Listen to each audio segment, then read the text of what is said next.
And we're back with another episode of the Lakers Fast Break podcast. Gerald Glassford coming right back at you here for the Lakers Fast Break. Pop Culture Cosmos, where we cover the latest news and trends in pop culture each and every week, twice a week, wherever you get your podcasts. On our latest episode, we talk about a return for Elder Scrolls Oblivion and our best picks for the Nintendo Switch as it's on the way out. And the Nintendo Switch 2 is on the way in. So we talk about that and more on the latest Pop Culture Cosmos. I'm hoping on Monday, Josh and I'll be able to talk about what happened with Snow White at the box office, a little bit more on Assassin's Creed Shadows, and Severance, baby. Severance finished out season 2 with a tremendous episode. So we'll talk Severance. We'll talk a little bit more about that and also as well the best of pop culture on the Pop Culture Cosmos, wherever you get your podcasts. What's up, cool bro? All right. Looking forward to talking to everyone out there, but I will also go ahead and make sure you know the Lakerholics crew. You know Laker Tom is probably hit the wall right now or crinkling his Coke can or destroying his sunglasses or something because he's probably pretty ticked off right now along with the rest of the guys. Find out how bad and how mad they are at Lakerholics.com. Our good friends also as well Stone Hansen and also as well Alfred Esmond, Legend 350. Those great guys, go ahead and follow them on Twitter. Empire Jeff TV, who is on our playback, and I'll mention playback here in a second. Got a really funny thing I need to tell you if you didn't hear me on playback. Go ahead and check out as far as Empire Jeff TV for the Dodgers and the Lakers. And of course, Daniel Berry Sports Highlights. Yo, all these great places, all these great things. Please go ahead, like and subscribe, but don't forget, most importantly, to like and subscribe with us.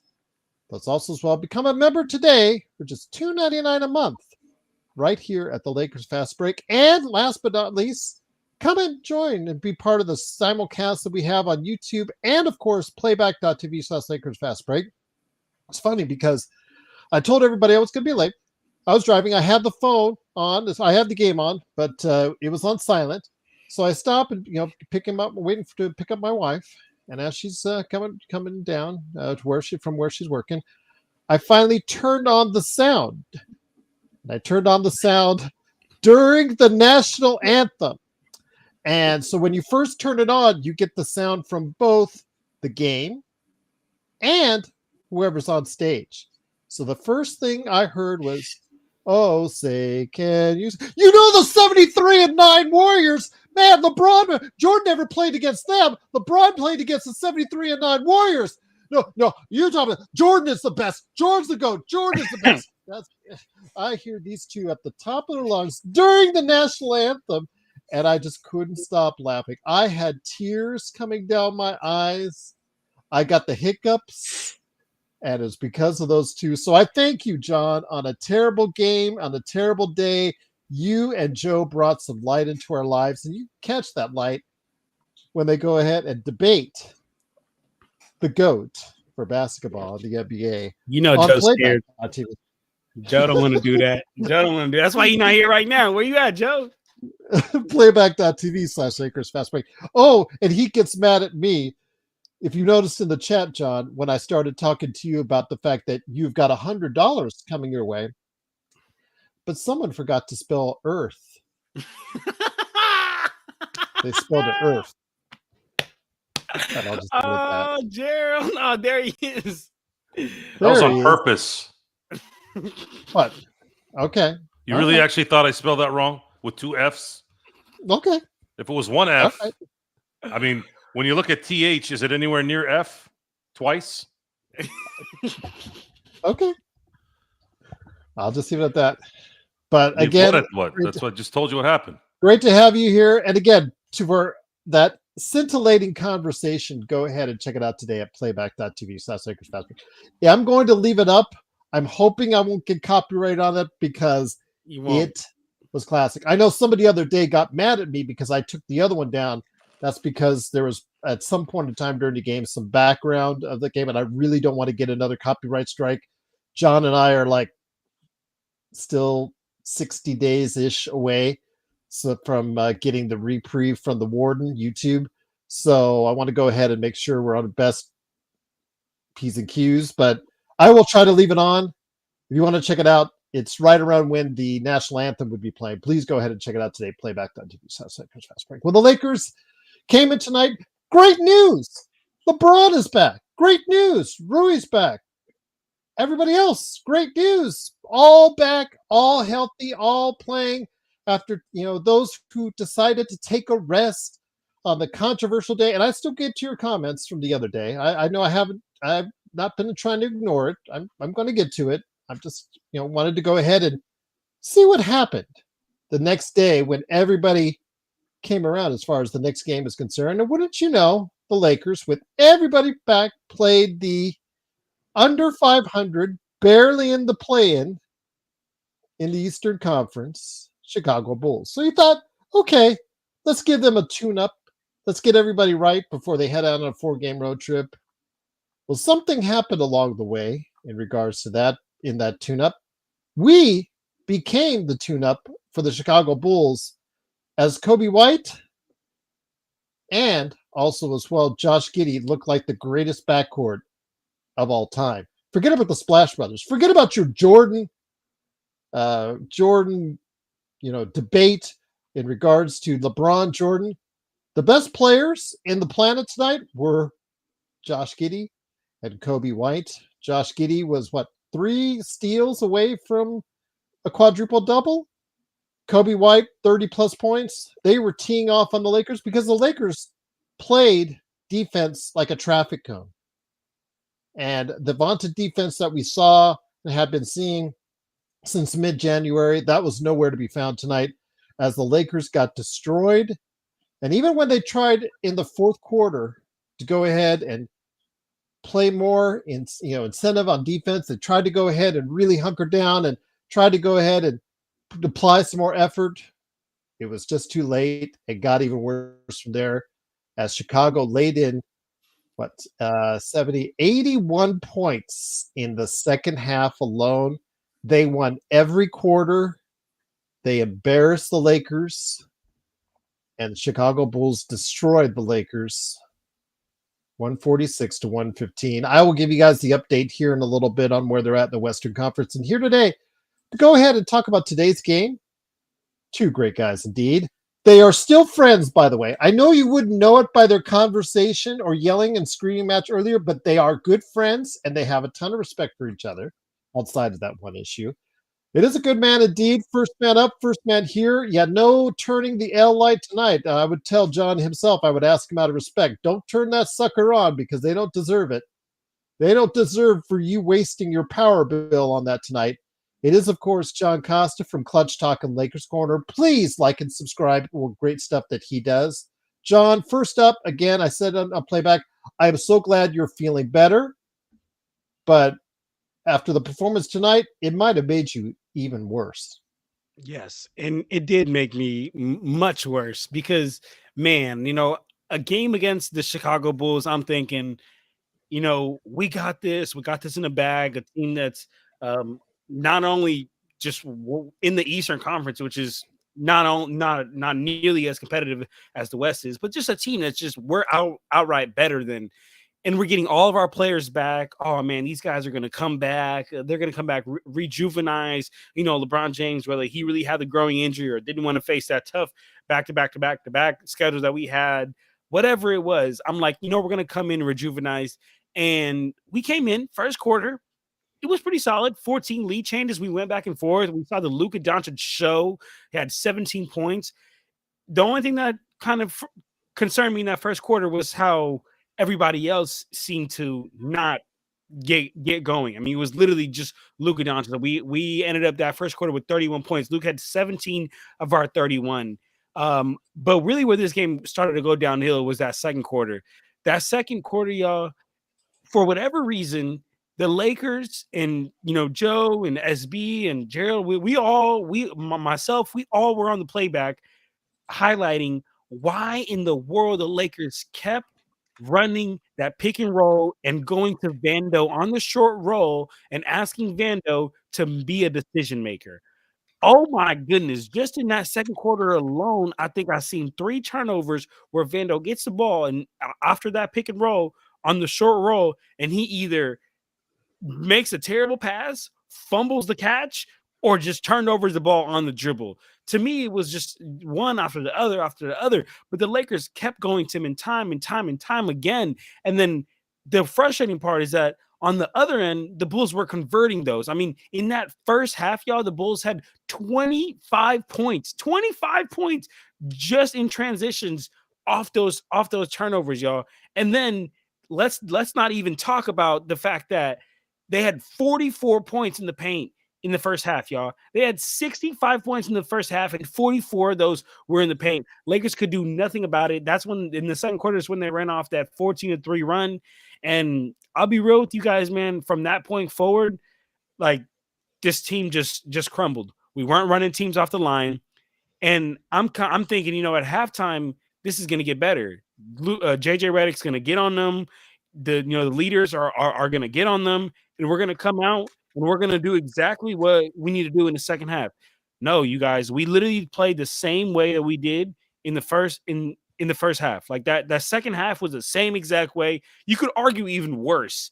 And JJ Redick, very disappointed. I'm a big believer, been a big believer, but that doesn't mean you're free from blame when you do something wrong. JJ Redick tonight made some very questionable decisions. I don't understand not playing Delta Connect till late in the game, especially if we're already playing bad defense. If we were just like locking down on defense and he was just the one, lone player that is like, wow, he's just not playing any defense. Nope. As a team, we were playing terrible defense.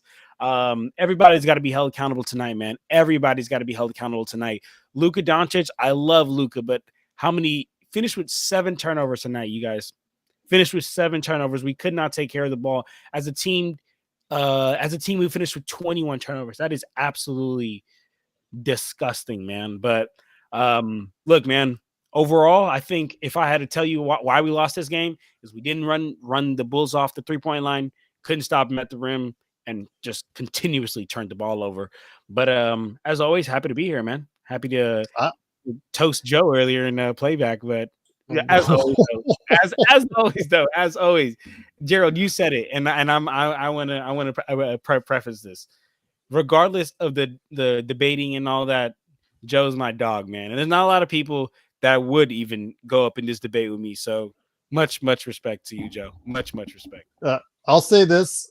First off, Giddey was 2 steals away from a quadruple double tonight. Shout out to Mark, a big AK Xbox, because he is absolutely a big super stan of Josh Giddey, and you know what? He showed why tonight. So very happy for Mark on that sense. But I will say this: you and I have talked about Vando a number of times. Why you guys should not have any faith on him on the offensive side of the ball. I've tried to tell Jamie this for years, and he just doesn't get it. Oh, he's going to get stubborn better. like Jeff. He's stubborn he's going to get better. Yeah, all you Vando supporters have to understand he is a problem on the offensive end. A problem. The Lakers don't have any idea what to do with him. Nothing. You can't put him on the block because he can't catch the ball. You can't have him right there at the free throw line and the key to go ahead and make that secondary pass because he just can't make the good decisions. And he is so unreliable outside when making the 3. It is a problem that the Lakers are going to have to deal with, and it's going to get exploited unless he plays even if he plays less than 20 minutes in the playoffs. I think we have to be concerned. He better play his heart out on defense, and that's all I'll say on that one. But also here today, a good man indeed. It is, of course, the guy behind Simblades, SimBladesWithAY.com. His game Corrupt, now on Steam, COREUPT on Steam. The upcoming Joe Soro Experience coming up to YouTube as well. It is, of course, Oxide. Yeah, Experience. Experiment. Oh, Experiment. I know. It's okay. I've caught myself doing that sometimes too.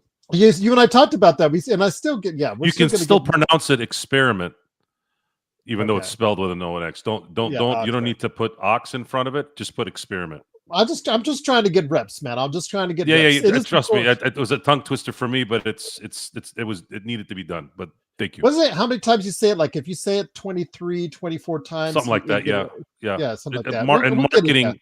And marketing, if you see something 7 times, it stays in your head. Something like There that. you go. Yeah. It is my good friend, Mr. Joe Soro. Joe, good to have you here. 73-9. Just tell John 73-9. He'll stop. Tell Joe 10 scoring titles. That's all he has. Yeah, right. All he has. It is, of course, Joe Soro. Joe, good to have you here. I loved your back and forth with John. It was priceless. I had tears rolling down my eyes, and I got the hiccups. It was just so hilarious to do it during the national anthem.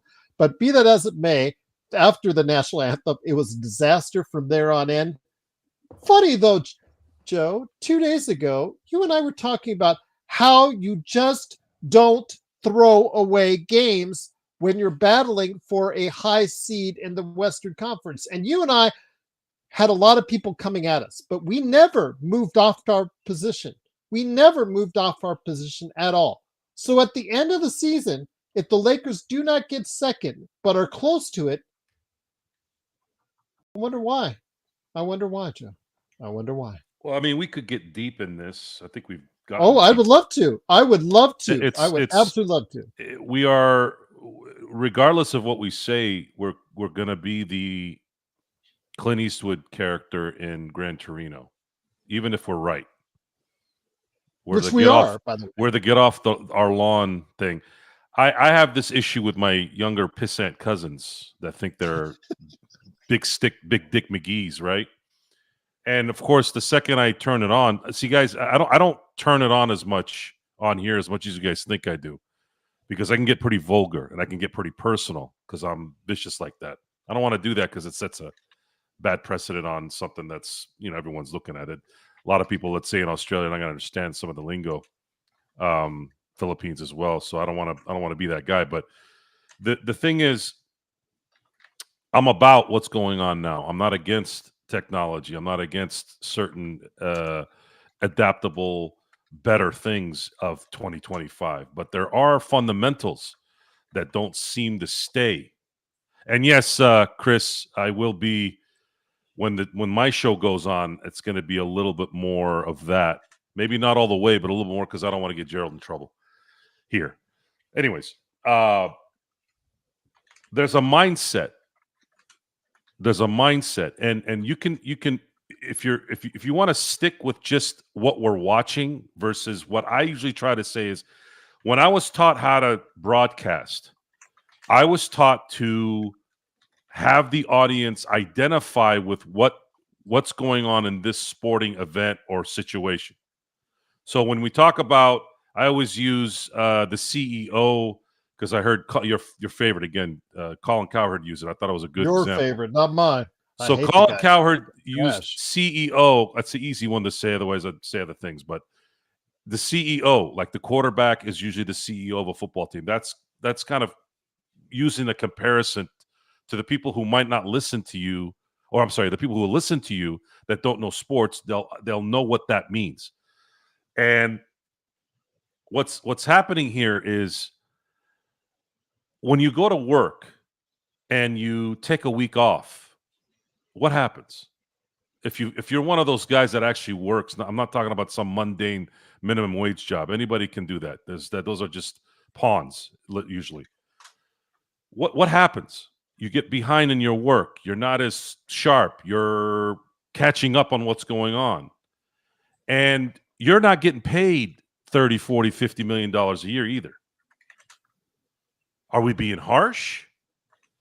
Can you really be harsh to somebody making $40 million a year? No. To play basketball? No. To play football? Football is a little different, I guess. Maybe injuries. And the irony of that is, those guys try to play every game too, because their contracts depend on it, because there aren't guaranteed contracts in the NFL, right? But in the NBA, they're guaranteed. Not only are they guaranteed, they're enabled to miss games. And almost most of the fan bases support being lackadaisical.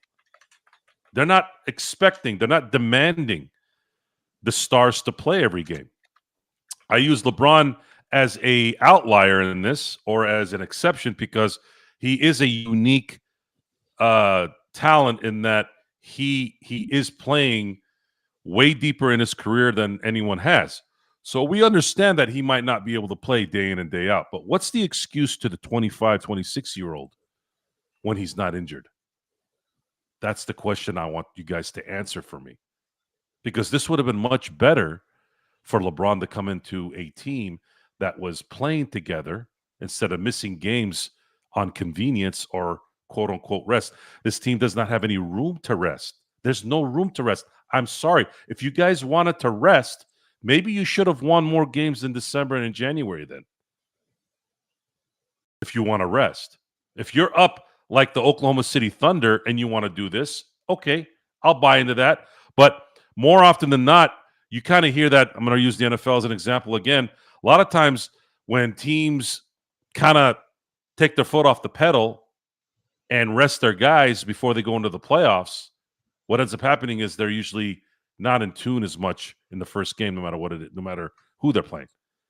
You risk that. So why would you risk that? Well, what if somebody gets hurt? Well, I'd rather you be ready to play and get hurt than scale back and lose your aggressiveness and your rhythm.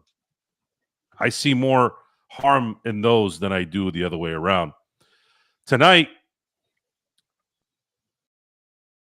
I think what we saw tonight was a foreshadowing of what the Lakers are going to have to deal with when they meet athletic perimeter players. Houston. Houston. OKC. Which is why I don't want to face them. Cleveland. Celtics. I don't care about the Western Conference, guys. The Lakers have to be able to win all series. That includes whatever team they would meet in the finals should they get there. I don't care about the West. I care about every round. That's all 4 rounds. What is the problem? What are the things that are not going to likely get solved? I'll tell you right now. I'm going to tell you one of them. 1, Jared Vanderbilt will be destroyed in this playoff run if he plays like he played tonight. And if he doesn't figure out how to hold a goddamn ball, I don't even know if you're going to play him. I don't know if you should play him at all. He can't even catch the fucking ball. And why are you doing pick and rolls with him and he's going baseline on top of that? Like, you want Jared Vanderbilt to go baseline? Really? Is that what you want to do? He can barely make a layup when there's no one in front of him. You want him to go baseline. That stuff has to stop. And if you're not going to play connect because his defense sucks, I don't see any reason why you play Jared Vanderbilt when his defense sucks too. Tonight, he looked like he didn't know what the fuck he was. He didn't know. He looked like he didn't even know what the hell basketball was. Can I add DFS in there, Joe? Go ahead, my friend. Your thoughts? Well, DFS. So yeah. And here's another thing with DFS. That's one of the players that I couldn't understand was missing games.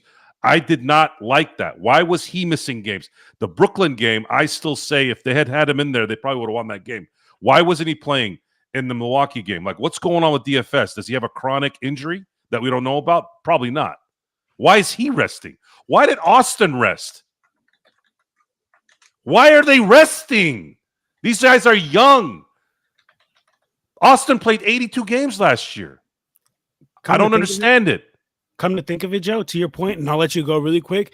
I think that was Austin's, and correct me if I'm wrong, in my opinion, that was his first, just like, I'm going to just take a rest game. Like, I feel like last year, he still had the mentality of like, oh, fuck it, I'm going to play every game. You know what I'm saying? I think that was his first time and like, oh, I have nothing lingering. I'm going to just sit this one out. But go ahead, Joe. Well, again, if you guys ever need to come in to talk, do it the way you just did it. We catch, I think Gerald's starting to get really good at and I have to work on that too, where I'll stop talking for a second and then let you guys, if I feel like you guys need to chime in. I wanted to put that in. Sometimes you have something to say you don't want to forget. Sometimes you have something to say you don't want to forget, and it kind of adds to the discussion. So don't worry about that. It's a no-win situation when you do this as a commentator or as an analyst, because the second you're wrong, all your credibility goes to shit. And what people focus on, and this includes my boys out in Lakers ball. I couldn't stop hearing enough shit about Bronny in this last game.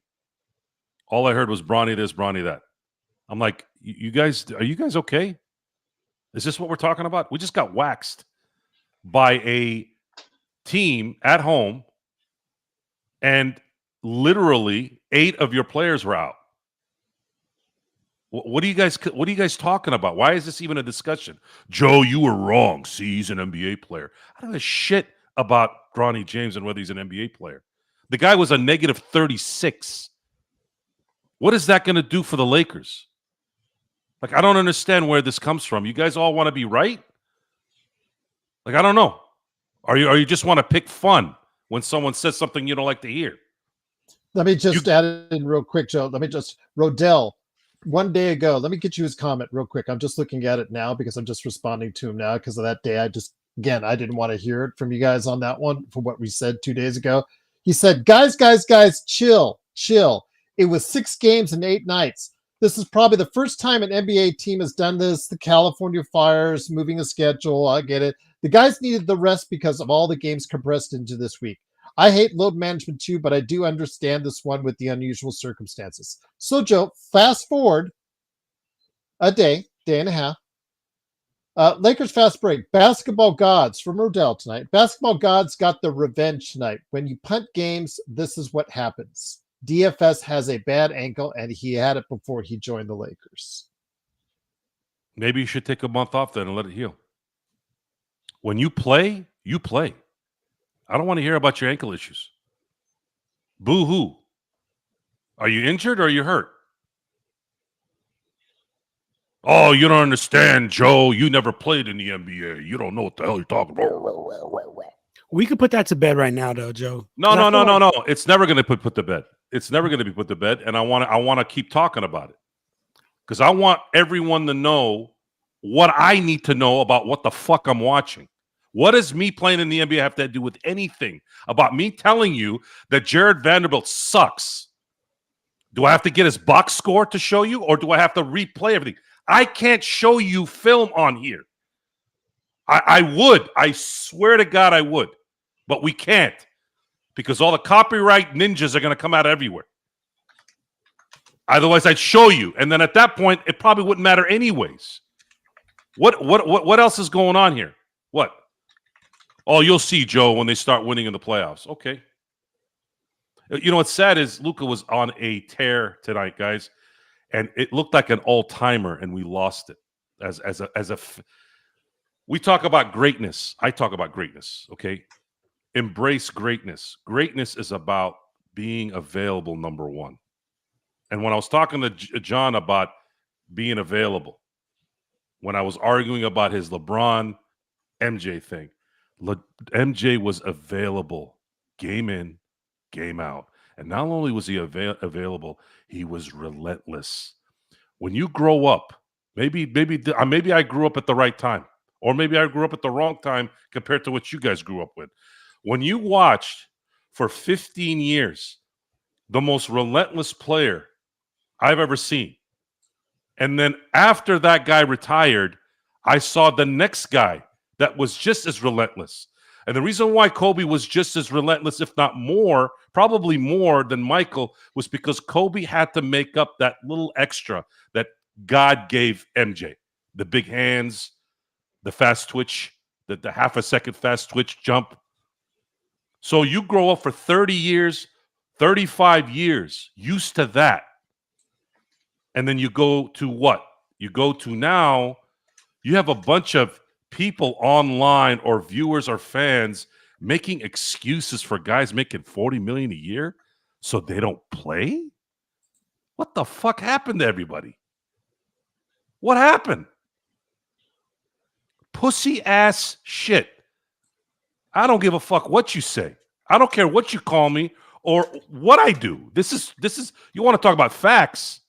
There's nothing worse than that, in my opinion. Not being available.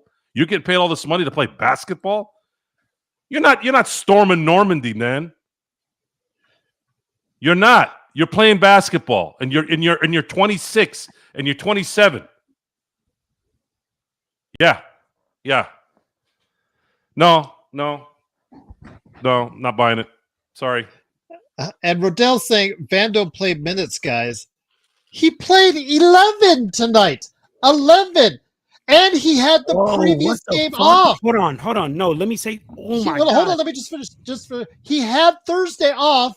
He played 18 minutes. He hasn't played over 20 minutes in a week. He did that in 11 minutes too. Imagine if he had played 20 minutes. He would have had 17 turnovers. Thank you so much. No, that's what I was gonna say. Riddell, first of all, I don't think nor Joe, Gerald, nor I have said that Vando was the reason why we lost this game.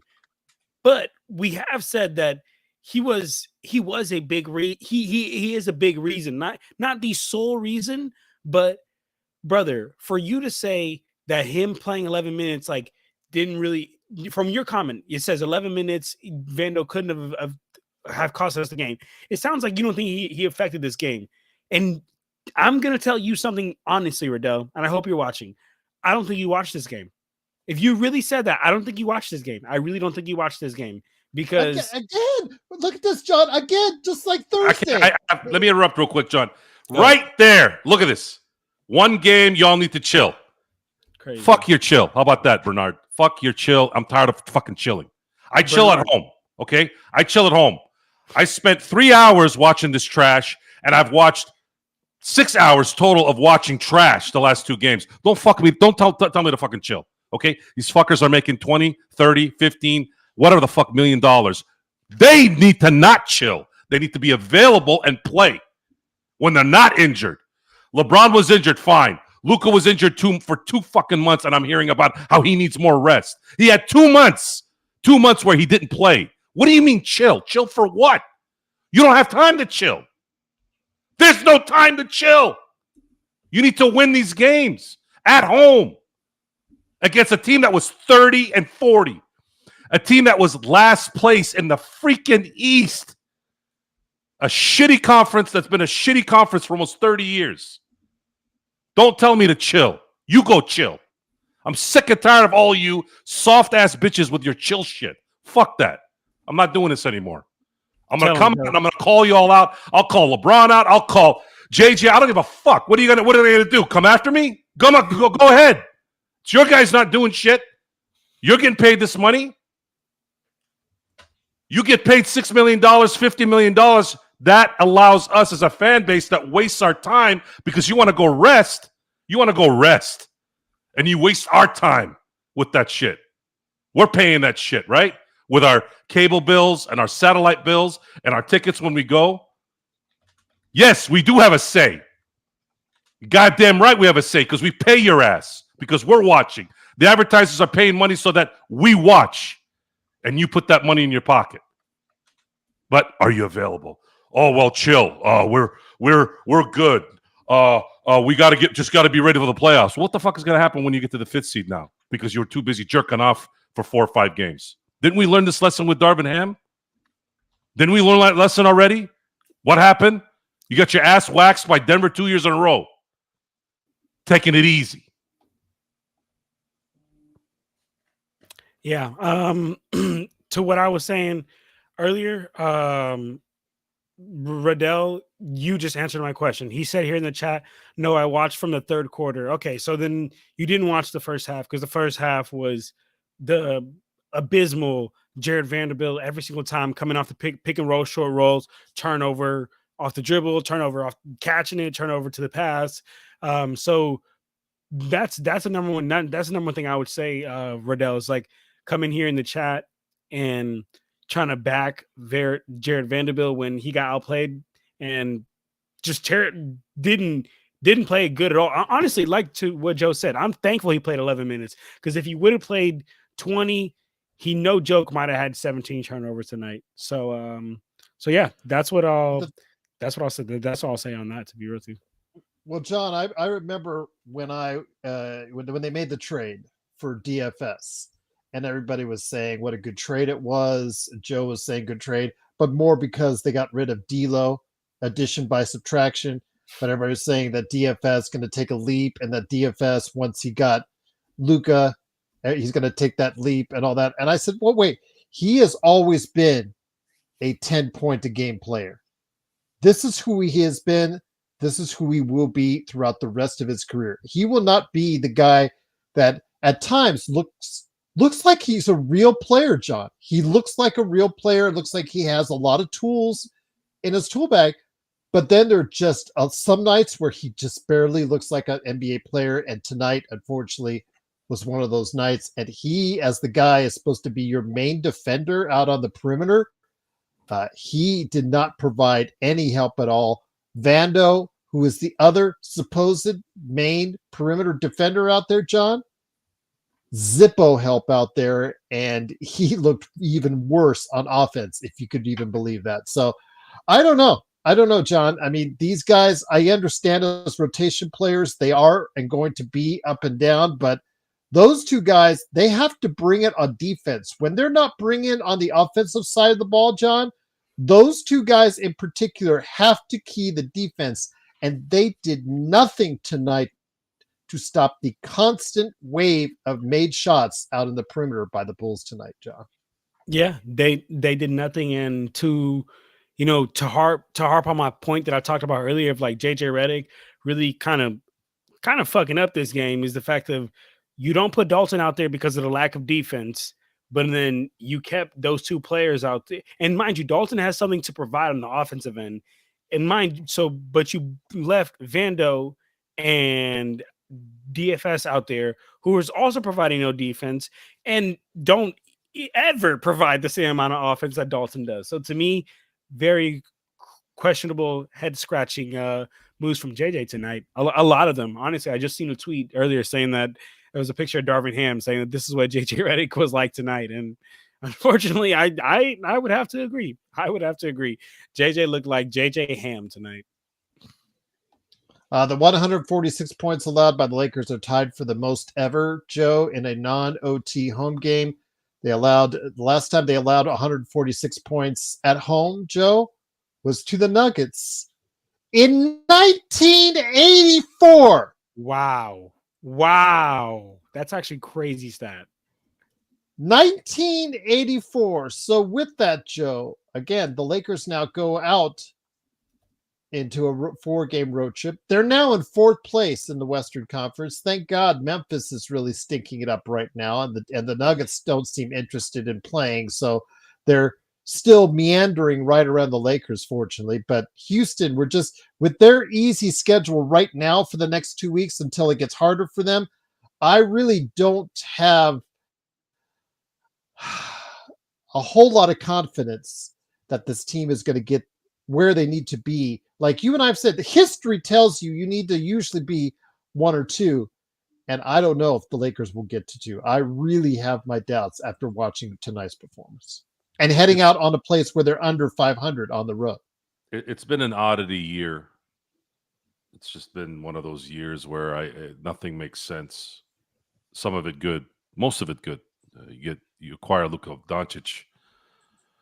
You can definitely sit there and say that the year is always going to be a positive no matter what, because there's going to be additions coming once there's the availability to that. I don't know. I don't know what to expect at this point. I'm going to react to what I saw today in the last couple of days, because that's how it should be. We're reacting towards things that were horribly done. Not playing certain players in the last game, got destroyed. You bring everybody back in this game. For some weird reason, no one decided that they wanted to play any defense. Why? I mean, I know athletic guards are going to give you a hard time, but I'd like to think that the Chicago Bulls have talent, but not that good a talent. This isn't Jaylen Brown and Jason Tatum coming after you. I'm sorry, I'm not buying it. Or Darius Garland for Cleveland, or Chris Paul in his prime. I'm not going to accept it. And maybe it's more frustrating because you do have a team that has a chance versus when they didn't have a chance.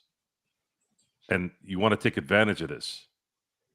You want to try and take advantage as much as you can. And the higher you sit, even if you don't make it, I want everyone to really understand what I'm saying here. When you play passive, you're going to be passive later. No one ever gets criticized for playing hard. Who gets criticized for playing hard? Who gets criticized for going all in? Is that what you're worried about? You're worried about somebody saying, "Oh man, if we hadn't played really hard to get to a second seed."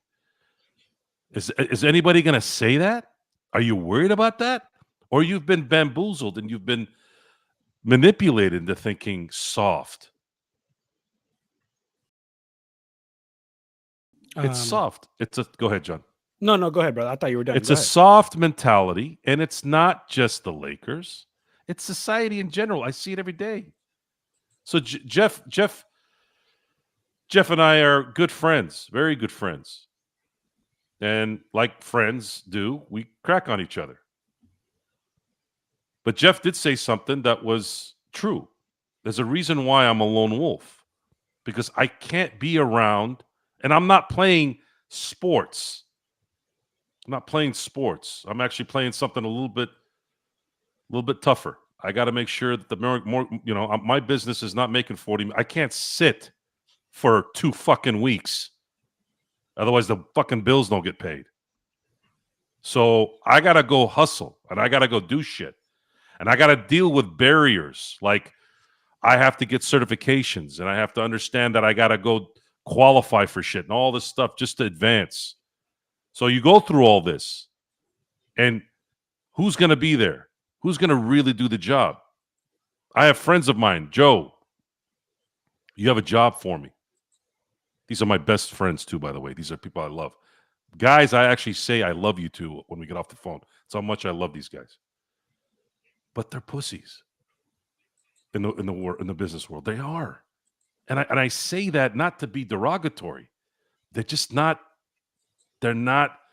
They want to go to work and be told what to do. They want it to come to them. They don't want to go get it. You want freedom, guys? You really want freedom in your life?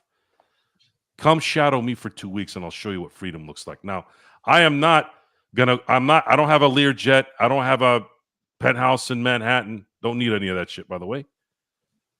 But I can do what I want. And I can do what I want anytime I want. That's my proof that the way I do it works. So if I want to project what I think is right and good, especially coming from a sport that I've seen it already that way. Imagine if one player thought like Kobe and Michael and those guys. Just one. He would dominate this league if he's got the talent. Why not? Why not? Why not try to bring that back a little bit? But no, we got to rest. And we got to rest. And we got to rest. And we got to rest until at some point that vehicle that you keep resting, when it's time to show what you got, that shit, you didn't turn that car on enough. You didn't turn it on. You had it in the shop for 2 weeks. You didn't turn it on. The engine had no feel at that point. That shit needs to be turned on every day. So I don't know. Maybe I'm on that crusade of trying to convince today's world, the Gen Zs, the millennials, whatever the fuck they are, that you guys are a bunch of pussies. And I need you to prove to me that you're not. Now you're going to come at me with, hey, I'll show you I'm not a pussy. I'll punch you in the face. Is that what you're going to do? Is that what you're talking about? Hey, I'll beat you one-on-one in basketball. I'll run you over. Okay. You guys know my address. All you got to do is go to Sin Blades on Google. You know where my company is. You can come see me. Go ahead and do it. Go ahead. The point is, this is the residue of weakness. What you saw the last 2 games is the residue of weakness. I highly recommend that Mr. J.J. Redick, Mr. Cool Quips, Plumber Comments, and watered down drinks. I want you to use all that bravado, Mr. J.J. Redick, And I hope you went in the locker room tonight and told everybody what a bunch of pussies they looked like tonight, because that's what I would have done. And I would have looked right at LeBron too, and I would have looked right at Luka, and I would have looked right at DFS, and then the last one would have been Vando. And I would have also told them, don't ever, ever, ever use the word Rodman again in describing yourself. I like that. I like that. I like that a lot. Man, look, this is the last thing I'll add here, because I am gonna have to do my recap. I'm sorry, John. Did you like that Jericho thing at the end there, Gerald? I don't know if you noticed it. What was that? I did. Ever. Look, I think to Joe's You're on point, the list, buddy. By the way, you're on the list. Me or Joe? No, it's another Chris Jericho thing. Okay, you're on the list. The only Chris Jericho I know is the wrestler, the Y2J or Y2K or whatever. Y2K. In one of his several gimmicks that he had. One of the greatest entrances. The Walls of Jericho. One of the greatest premier entrances, I think. That might be number one for me. Really?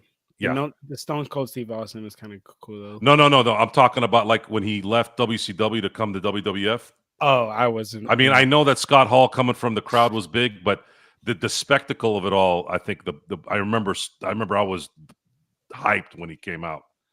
I kind of knew it was him, and then as soon as you saw break the wall down and you see Jericho come up, I was like, oh. Classic. No, that's a classic. Yeah, Chris Jericho is a fucking legend. But you know who has a chance to be a legend? JJ Redick. I hope that he fixes his mistakes he made tonight, man. He started off this season just playing, like, disregarding Dalton Connect as a player. The whole trade thing happened, and then Dalton Connect finally got some more confidence going in him, and then JJ Redick started giving him some more playing time tonight. Absolutely fucked up with that. Has some terrible rotations. Continuously went to two players. One thing that, like, great coaches are in the NBA, but you need to be able to walk this fine line, is you have to be stubborn. Like, sometimes, you got to keep doing what is working, but you also have to be able to understand that sometimes you got to change that shit up. And tonight he would not change that shit up, kept going to that Ando out that short roll. That was terrible. We were not running teams off the line. Like, I watch so many players for the Bulls just wide open cash and nobody running out to closing out, no rim protection, but that, that's partly due to just the way our roster is built. And last thing I'll say is this, man. I think that tonight, and I said this the day that we lost to the Jazz and we got, like, blown out with all those bigs, tonight is a foreshadowing, and it's going to show, what's going to happen when we go up against teams deep in playoffs that is just going to penetrate inside, and we just have no way to slow that shit down. We have no way to slow that shit up. And the scary part is this was against the Chicago Bulls. We had freaking Dalen Terry and whatever the other guy's name that went off, Colby White, and we had those guys going off and getting whatever they wanted in the paint. Can we only imagine what it would be against the OKCs of the world, the Clevelands of the world, the Bostons of the world? It genuinely terrifies me, guys. But on that note, I do want to thank Joe, want to thank Gerald, want to thank everybody out here. I'm going to hop to do my recap really quick. The show will keep going on, so everybody's out there, please do not hop. Joe and Gerald will keep giving you guys great content. But I just wanted to tell you guys, if you guys want to check out my channel, please do. It's called Lakers Corner on YouTube. I record 3-minute recaps of every game. Do like a little bit more of a detailed breakdown of every game as well. Follow my social media. Instagram, it's Lakers_Corner. TikTok is Lakers Corner 24, and Twitter is Lakers Corner 2. But besides that, it was a great show tonight, and I will see you boys on Monday. And yes, we will see. Hopefully when I see you guys, I am a adult league Bay Area champion, because I got my finals game tomorrow. Wishing you all the best on that, and glad you're feeling better, my friend. It is, of course, John Costa, Clutch Talk and Lakers Corner. Please like and subscribe today. John, there you go. Unfortunately, though, you do have to let him know that, please, in the comments in Clutch Talk and Lakers Corner, Jordan is the GOAT. But, Joe, let me bring it back to you, my friend. Once again, the Lakers lose and handily 146 to 115. The Lakers are now 43-27. They're 2.5 games back behind Houston Rockets, 2 games back in the loss column. I heard all today when I was thrust into hosting the Lakerholic show earlier today, but it's okay, Gerald. They've got 2 games against the Houston Rockets. If they win those 2 games, they'll be ahead of them. Even if they're tied, they'll be ahead of them in the Western Conference seedings. The problem is with a game like tonight, Joe, your room for error is now nil. There is no more room for error. The Lakers now have to win both those games against Houston and also have to have a better record against Houston the rest of the way. Now they have to scoreboard watch the entire way and hope that Houston has not only a worse record than the Lakers, even though they have an easier schedule, Joe, they also have to beat them twice at the Crypt. Your thoughts on where the Lakers go now, heading out on the road?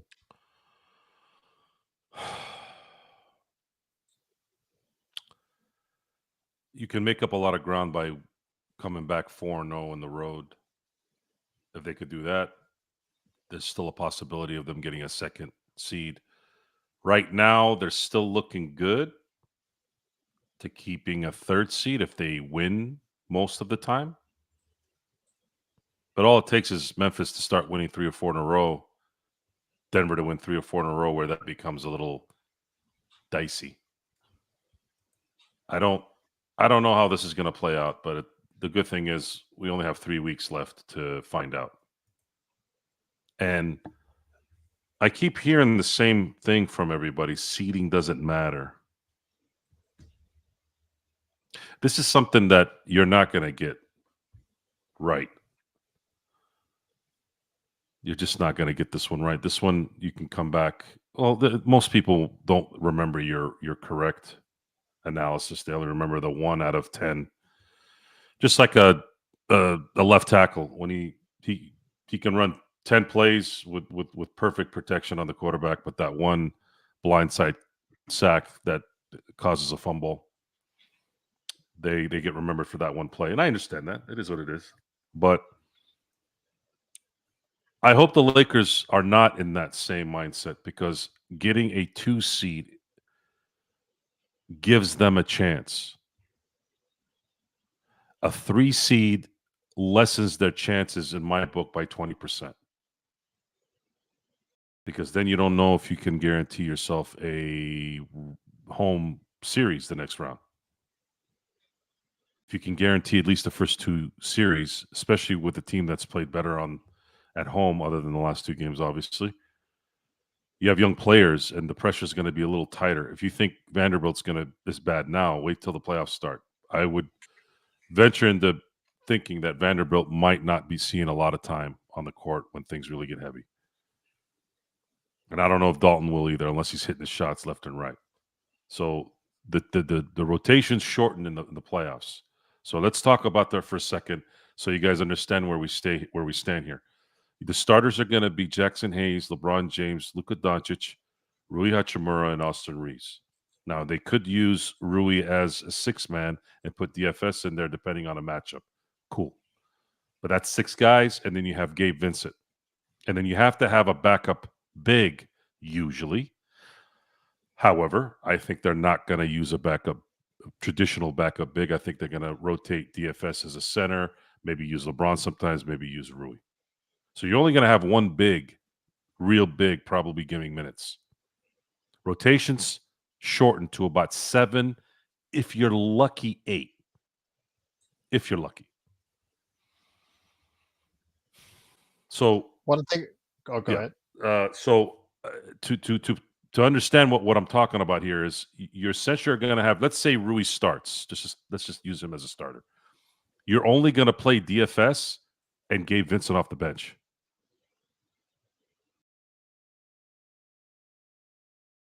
Yeah. Regularly. Because if you put Vanderbilt in there, which they will probably use him here and there, but it'll quickly blow up in their face if they're not careful. Because his ability to coherently control the ball is abysmal. And it's been abysmal, and it never has really ever improved. As a matter of fact, if anything, it's gotten worse. And if he doesn't play defense, he's absolutely useless. And he's not a shutdown guy anyways. As good as he's played this year in certain defensive spurts, he's not a shutdown guy, guys. He's a lane coverer. He's more of a zone type player. He gets in the passing lanes and he risks. That's his best work, is when he can risk a little bit. Passing lanes and risk. But they can't do that as they get deeper into the playoffs. So I hope JJ Redick can figure that out and get back to when they were playing really, really good defense, team defense, because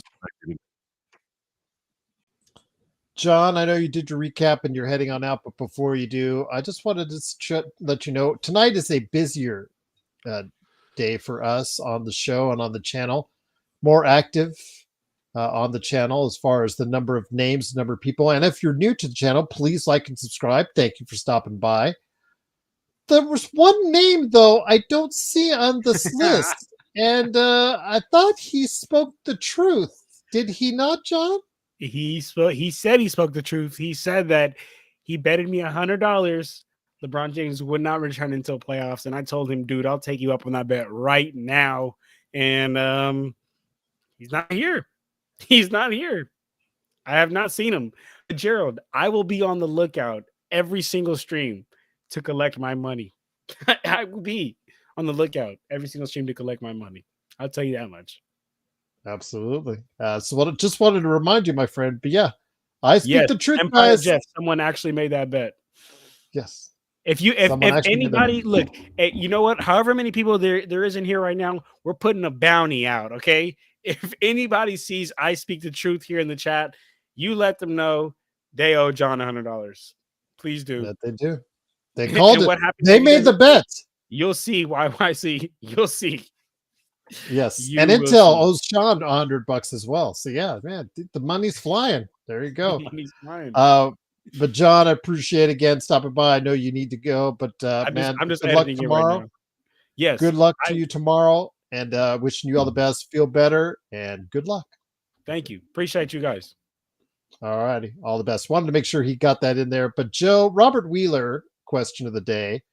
I was thinking about ignoring it, in all respect to you, Robert, because I don't know if you really wanted us to approach it, but on a scale of 1 to 10, I will approach it anyways. How surprised were you with today's loss to the Bulls? He said he was only a 5. I find that hard to believe. Anybody out there like us thinking that, oh, the whole team's back, we should be good. But okay, armchair quarterback, hindsight's 50-50. All right, Robert, if you really want to believe it, you're not that surprised that the Lakers lost today. Okay, we'll give that to you. Your thoughts, my friend, on your level of surprise with today's performance? Greatly surprised, especially with what Luka was doing in the first quarter. I thought we were going to see an all-timer. And the game wasn't that – the game was pretty much even going into the half. I assumed that Luka would continue to do what he was doing, and then JJ would adjust to Chicago's relentless to-the-basket offense. But it actually got worse. I was surprised. I was expecting a win today. Yeah, it is surprise, Bess. Don't tell me it isn't surprise. Look at their overall record. That's what is their overall record, Joe, with tonight's victory? 31. Well, after tonight, 31-40. They're dead last in the Central. Yeah, let's not go there because you say they're 7-3. The Lakers had everyone healthy back. Tired from what? They didn't play last 5 days. And he had he also had the fourth quarter off in the game that he did play. Tired. So don't tell us he was tired. Don't tell us he was tired. Just keep making excuses for everything, guys. You know, you're gonna live your life making excuses, and then when you're 60 years old and Social Security is not enough to cover your expenses, you're still gonna be using excuses at that point. Just a horrible way to live life, guys. Seriously, a horrible way to live your life.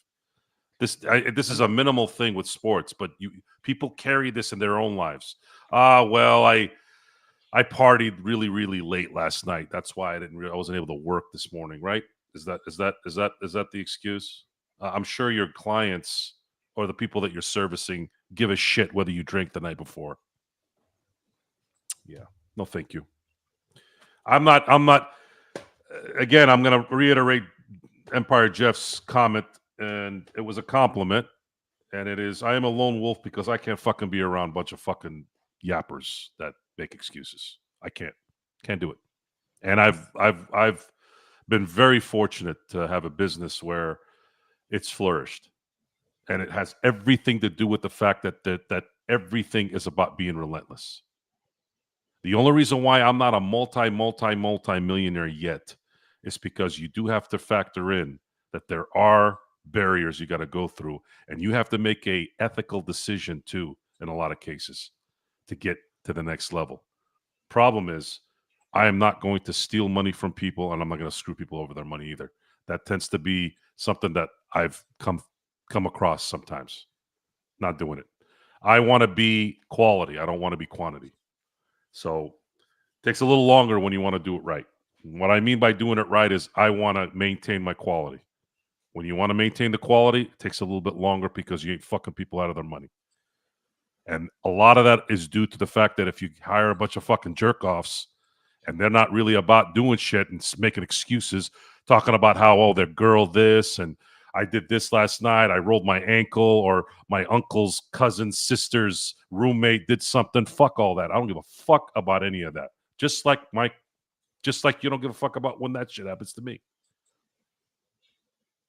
It's a dog world. Sorry. Get your shit done. And athletes and these guys should get it worse because of the amount of money they make. Whether they earn it or not is irrelevant. The market says that's what they're going to get paid. Well, you're going to get paid $40-50 million. I don't want to hear about your fucking shit being all tired. Take less money then if you want to play less games. Take less money if you want to play less games. Take less money. You hear that, folks? I want to be very clear on this. You want to reduce games? Take less money so that you can allocate that money to another guy who can cover your ass. Who is going to come to my face and tell me that's wrong? Who? If you do, you don't have any common sense. And I'm just going to look at you and go, okay, good. You think that's normal? Okay. You're an idiot. Get the fuck out of here. Rui Hashimura, after the game, said his knee feels about 70 to 80% back to normal. He says he recognizes that it will likely be that way for a while, so long as he keeps playing through the tendinopathy. He could use more rest on it, but that's just not an option right now, Joe. Kobe played the 2011 season mostly without cartilage between his knees.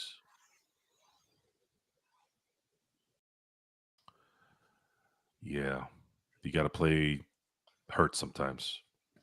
Kobe played with a broken shooting finger, something that the last 5 years of his career pretty much destroyed a shot. You know when he messed up that finger, Gerald? Do you remember? Yes. It was the first game Pau Gasol came to LA, or first game Pau played as a Laker. Mm-hmm. And he scored 6 points in that game. Sam said, all things considered, this is the same team that beat the New York Knicks, the Clippers twice, Minnesota, Denver, Dallas, Portland, and the New Orleans Pelicans in 8 straight wins last time they played together. What is that? So much for that run. Mission, pussy. How do you say that? Mission? I can't pronounce it. Sounds funny though. Pussinopathy. Pussinopathy. There he is. There you go. That's a good one. YYC says, you took the lone wolf thing. Yes, YYC does. Remember, this is the man who was called by a troll, a narcissist, and Joe for the next hour went on a rant complimenting the guy for saying that and complimenting himself for being one. So he likes the lone wolf thing. It's true, though.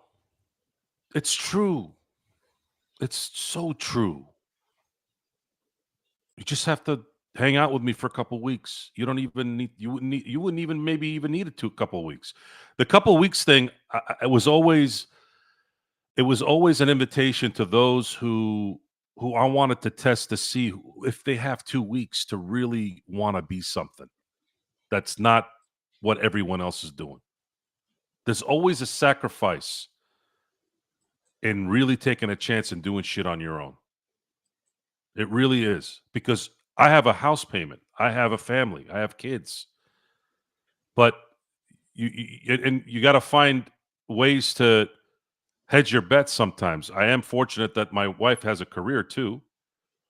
Maybe I don't take that risk if she didn't. Probably not. I mean, before I met my wife, I left home after 5 weeks when I graduated from high school. I was on my own at 19, had an apartment, had a job, was full-time as a student. So because I actually went back in my head and I said, would I have done this? In the end, my whole life has always been a risk-taking endeavor. And I've always been by myself with the help of family and friends too. With help in terms of support, in terms of dialoguing and mentoring. So what I'm telling you here is this is the result of growing up just kind of being advised to handle your business. I was never told in my entire life that I was nothing or I wouldn't make it. So actually the exact opposite.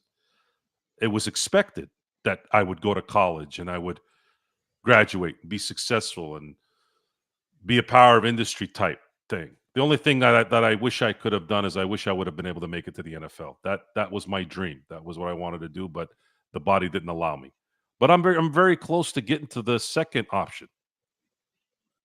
And what I try to tell you guys here is I'm not an old man. I'm 47. I might be older than I was 20 years ago, obviously, but I'm not an old man. I'm with it. I know what things are. And there's a lot of things I don't want that happened 20 years ago. There's a lot of good things that are going on right now, but there's also a lot of shitty things. And those need to be called out. They need to be called out because they're lazy and they're weak.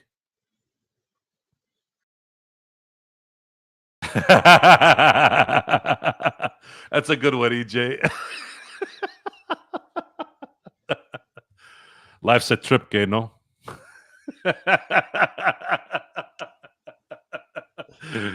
Oh, props to that. Hey, make sure you got that mask on, Jeff. I don't want you smelling that fireworks smoke, man. That stuff is bad for you. For those of you who don't know what the hell I'm talking about, apparently there was a house in Pacoima that blew up. I think it was the fireworks. Yes. Some of us cynics think it was something else.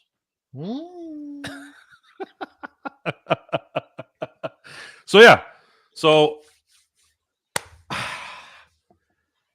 okay, so the Lakers beat Orlando on the road, and then we'll be back to being all we are the world, right? Because that's what we do, right? We got to go with what's happening at that moment. We're living in the moment. That's another thing, guys. Live in the moment. Stop taking things so seriously sometimes. Sometimes you can rant about something, and sometimes you kind of just take the punches. Tonight was unacceptable. I don't think anybody's going to deny that.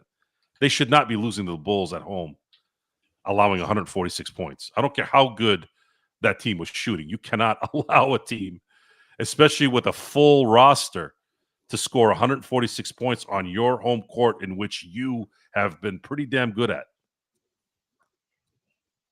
Just can't do that. What a time to lay an egg, Joe. What a time to lay an absolute egg. And again, that's the thing, G. That's the thing. if this happened in January, or if this happened like in January and they're doing, it was one of those duds. Okay, we understand that. But this is prime time now. They have 10 games left, right? It's 10 games. I think it's a little more than that. Let me go ahead. I'll get it for you right now. 43, 12 games left. 12 games left. Okay, they've played 70 games. There's no margin of error when a couple of wins can mean home court throughout a month worth of playoff games. It makes a difference in the NBA. Home court in the NBA is the most valuable home court, home field, home ice in sports. It used to be football. Now it's basketball, actually. It's actually basketball. I'll tell you what, though, again, the performance tonight, Joe, it should bring up some concerns for teams with athletes on the wing, for teams out there, but also as well, Josh Giddey just befuddled the Lakers tonight, 2 steals away from a quadruple double. Absolutely just, proving Mark right. He looked like an all-star tonight. But this is a team, Joe, that is 31-40 on the season and absolutely has looked abysmal at times in doing so. Yet tonight, they looked like a completely different team. And I guess your fanboy is asking for blame pie. Doesn't matter. It's 100% on the Lakers for tonight's performance. It is all on them as an organization, from the organization top to bottom, the coaching, the players. They all laid an egg tonight. They all deserve the blame pie tonight, Joe. Yeah, this was definitely a team loss. The coaching, Billy Donovan had JG on strings in terms of just out coaching tonight. The players didn't really look like the players looked like they could just come on the court and win tonight. That happens, but the timing wasn't good tonight, guys. They needed to get into the win column here after what they did in Milwaukee. It just takes away from the wins that were important. You beat Denver the last 2 times. I'm sorry, you beat Denver this last time, and then the win in Denver, in February, which wasn't too long ago, it was a month ago. You look at those wins and you're like, those were supposed to be seed clinching wins. But then you lose because you chose to lose on a few of those games. And then the game where everyone's coming back and you kind of don't play well. It doesn't make any sense to me. Either you're going to do this or not. Stop playing half-ass basketball. But I'm telling you that this is the culture. This is what it is. Everything is about taking it easy. Be careful. And John and his players are better today. I have a hard time believing and I use the example of David Robinson next to Chet Holmgren. Gerald, come on, really? I mean, Patrick Ewing against Patrick Chet Ewing, David Robinson next to Chet Holmgren. I mean, Shaq. Hakeem Olajuwon, Shaq. So let's use. I want to or use. Even well, hold on, a step lower.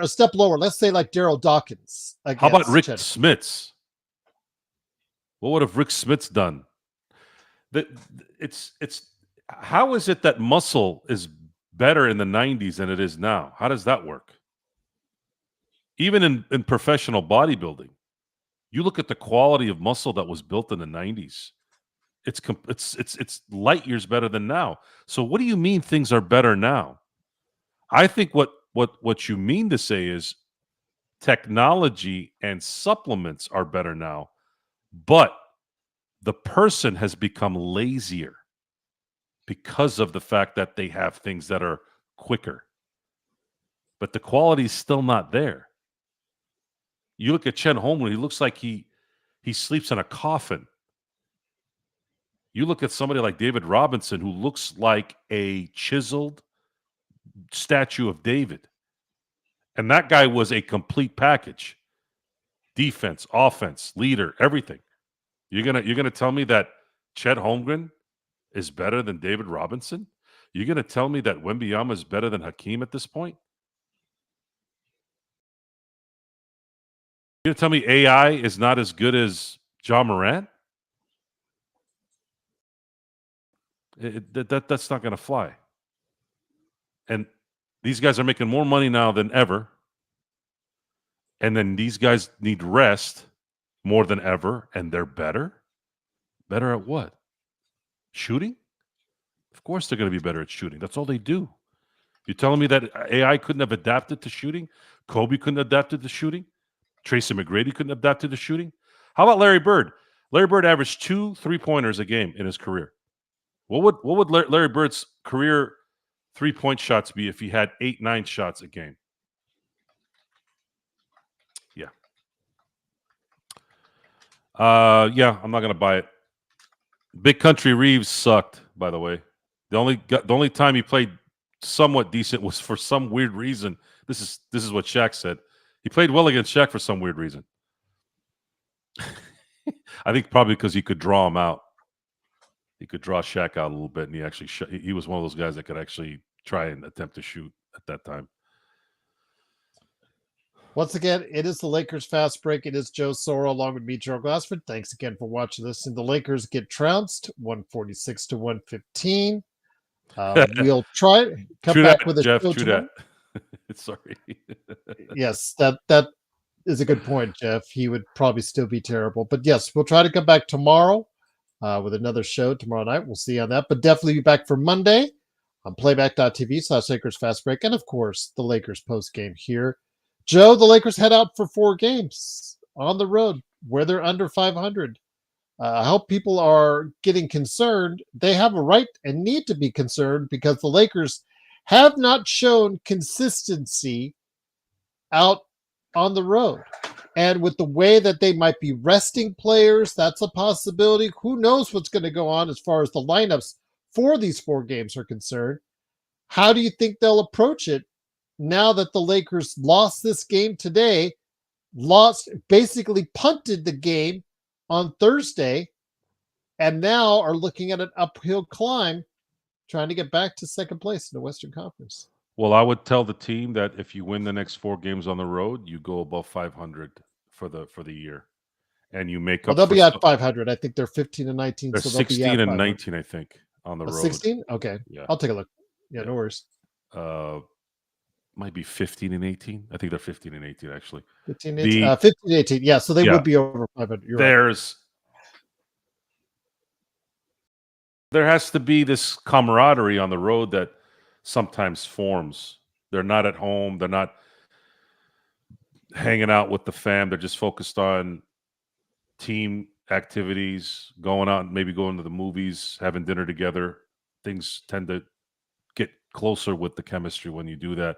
I think they should take advantage of this road trip and really go into every game and putting your mental focus in the game and conditioning for the playoffs.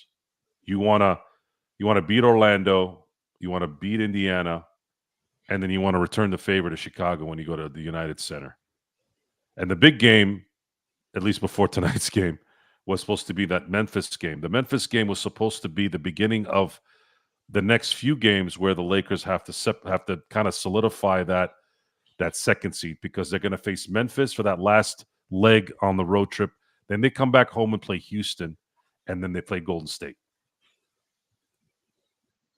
Those kind of wins kind of set you, because it's double the win. They lose, and now they have to go 3-0 against those 3 teams in those 3 games.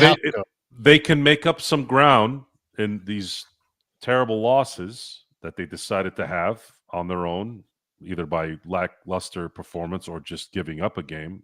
They can make up for it by winning all 4 of these road games. That's what probably needs to happen so that they can still have a chance at getting that 2 seed. I am gung-ho about that 2 seed. That 2 seed is imperative for me, in my view, of them making a legitimate run.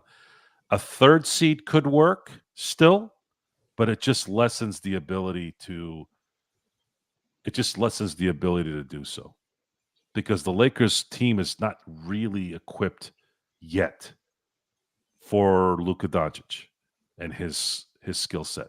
This team doesn't really have a starting center, and I think the Lakers need one more athletic guard that could really, really penetrate the hoop, and obviously shoot. Essentially, what they need is they need a Gabe Vincent that no, actually, they need a guard that can. They need like a KCP. That's really what they need. Not now, the KCP. Now I'm talking about the KCP win in 2020. JY on that note said, will KCP be on his game because he's facing his former team when the Lakers go to Orlando? I don't know if there's ever really been I think KCP has a soft spot for the Lakers because he was having some legal problems at the time when he also made a bad decision in terms of taking money, and the Lakers were there to kind of almost covered his mistakes, but it took some time to, like, they were giving him annual salaries, and they would obviously increase it. He was one of those guys that almost put himself in a really bad position by turning down big money because he was trying to bet on himself. So I don't think he has any ill will towards the Lakers. He's won a championship with them. He's won a championship in Denver. I don't think KCP cares two shits about any of that. I think his life is pretty much set. Joe Sawyer, if the Warriors and Wolves fall 7-8, you still want the 2 seed? Yes, I do. It's more important for the Lakers to have home court in the first round, and then have a home court in the second round. I have no doubt that the Lakers, if they're focused, can beat the Warriors or Minnesota. I'm not afraid of either one of those teams. I would prefer for them to play the Clippers, though, because I'd like to have them not have to travel too far. Minnesota is like playing in the East. Traveling to Minnesota would be a pain in the ass. I'd rather play Golden State. Same thing with Memphis. Memphis is even worse. Yeah, I agree. But the Lakers right now are 4th place in the Western Conference. Joe, how do you think they will do on this upcoming road trip?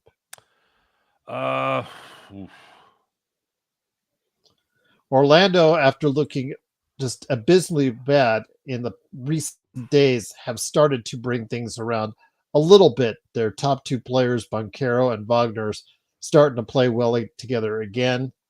Wouldn't you know, just in time as they face off against the Lakers on Monday. The issue is they're going to probably sit people for that back end of the back-to-back to Chicago. I don't know how that's going to play out, especially if Chicago plays like they did tonight.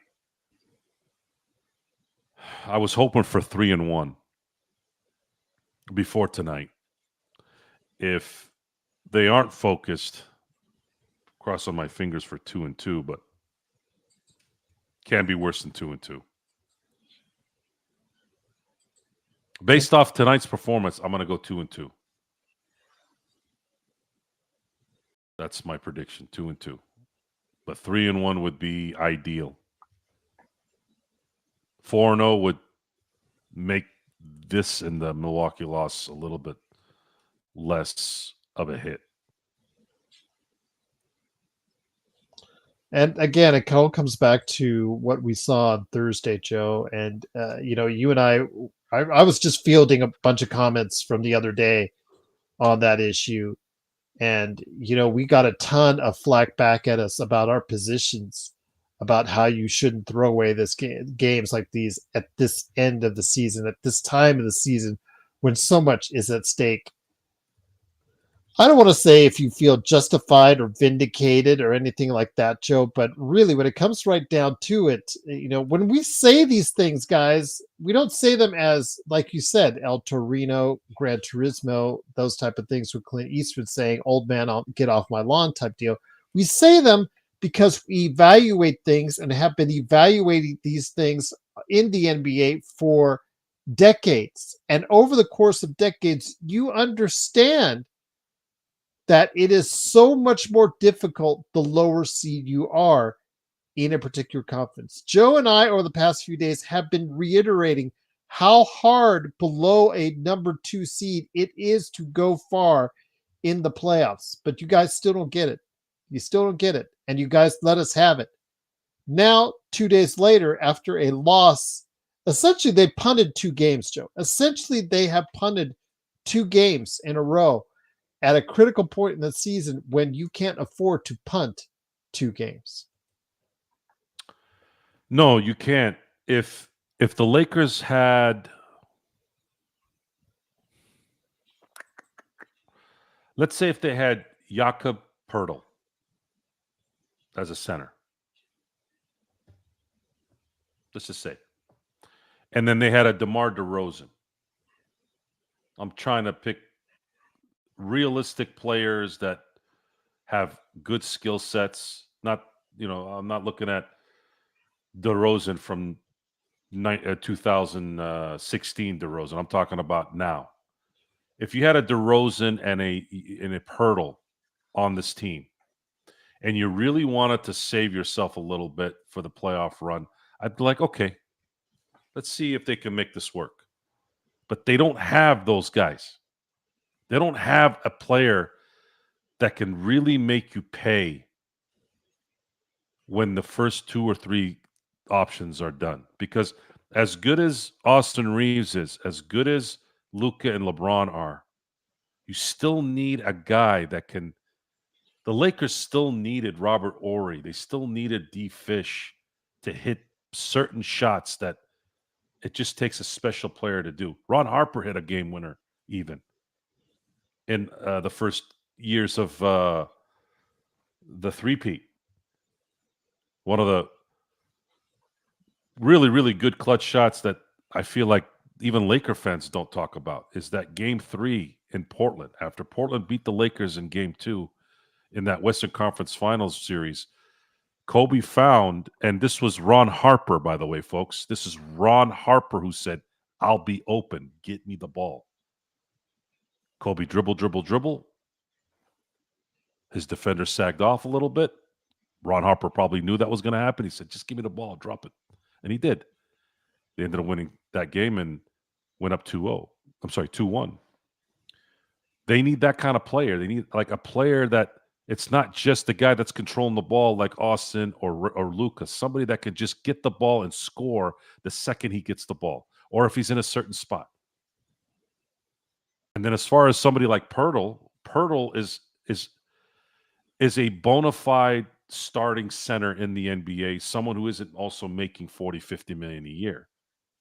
That's what they need. They need that guy, someone who can rebound, someone who can, you don't have to worry about making a couple dribbles in traffic and not being able to shoot a ball. These are things that we have to worry about Jackson Hayes. Jackson Hayes, great lob player, has been playing better than he ever has since Luka's come, but the second people get the Edward Scissorhands on him, he starts to fumble the ball. He's just that's how his game is. He just doesn't have that concentration to grab that ball and dunk on people, right? So how to combat that with this is there's the Lakers need an easier path just from the labor intensiveness of this, because it means with the shorter lineups and the shorter rotations, it means that more emphasis is going to be on Luka, Austin, and LeBron. So I would prefer to have those guys not get taxed as much, especially LeBron. Especially LeBron. We need him as fresh as possible in the Western Conference Finals, possibly the finals. If they're going to be in this, life or death gamut between, right out the gate, and they have to go travel to Denver to start the series or Memphis.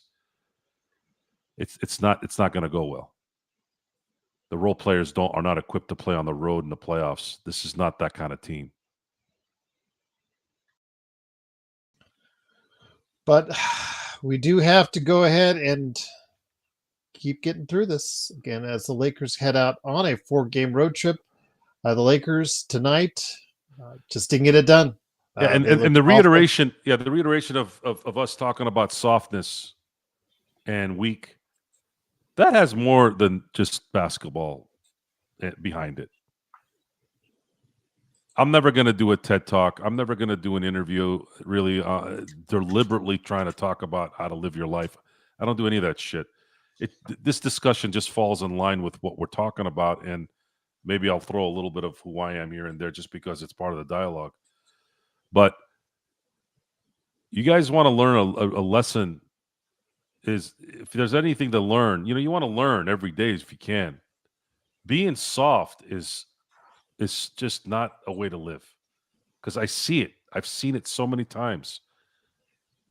You live a soft, weak life, you will have soft, weak things around you. You won't have stability around you. You won't have a good spouse. You won't have respectable children. You won't have good friends. You won't have a stable business or a stable working environment. It just won't. It'll always linger because excuses breed that stuff. If you're not going to get rid of the problem, no one is perfect. You make bad decisions. We all make bad decisions. But how do you avoid making the same bad decision over and over again? You stop doing it. Stop being weak. Stop being soft. Do the job. Get off your ass and do it. And then you'll be better for it in the end. And I would like to. I expect these guys to do the same. They're getting paid more than 50 generations with some of these guys in 1 year's pay. So if you think we're being entitled as a fan base, expecting them to play and be available, I feel sorry for you, because that's a skewed way of looking at life. We have every right to criticize these players for being soft because they are playing soft. We have every excuse to demand that they play. And I don't want to hear about, oh, you don't know what these guys go through. Fuck that. What do they go through? Free flights anywhere they want, first class, nutritionists, massage therapists, millions of dollars. What am I missing here? What exactly am I missing here? Am I supposed to feel sorry for these guys because they have an owie on their ankle?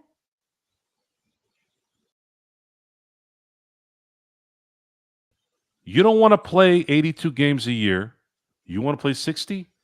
I want to see you take that out of your check so that those 22 games, that team can go find someone to cover your missing time. Don't they have temps in the real world, G? Yep. But you can't do that. You can't do that in sports, right? Maybe, sort of. But I want to ask you this. It's funny because one of the responses back that we got on Thursday was, well, no one here is at the game. Because I said, what if you are there when on Thursday and you walked up to the crypto.com arena and you just found out Luka and, of course, LeBron being hurt, but Luka and Austin were given the day off. Vando was given the day off. DFS was given the day off, et cetera, et cetera, et cetera. And you basically punted that game, asking for a refund. Why don't you guys get it? Why don't you guys get a discount that go to the game? And the response back was, well, we're not at the game. But Raphael, Zach, others have been to NBA games in recent weeks. Daniel Berry Sports Highlights was at the Lakers game not too long ago. These guys could have easily experienced those same things that crowd on Thursday night and that crowd tonight saw, as far as the egg that they laid tonight and the game that they punted on Thursday. It just makes sense, Joe. If you're going to go ahead and give up games like that, let's just not play these games at all. Let's just go ahead and reduce their salaries and go ahead and reduce the number of games. But you know what? I'll say this. The 82-game season has been in place for decades.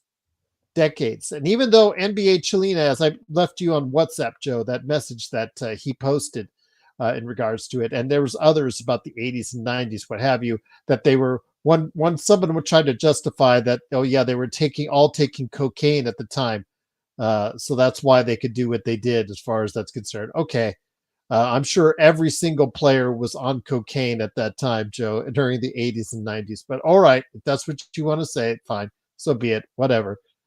I'm just going to say this again. The Lakers fans do not deserve these kind of efforts in the past two games. This is a team that with Luka, you need to go places each and every year that you have them, if you have him on your roster. Because if you don't, you are wasting his talents. And we saw in that first quarter what you can see from an individual like that if he is given enough talent around him, Joe.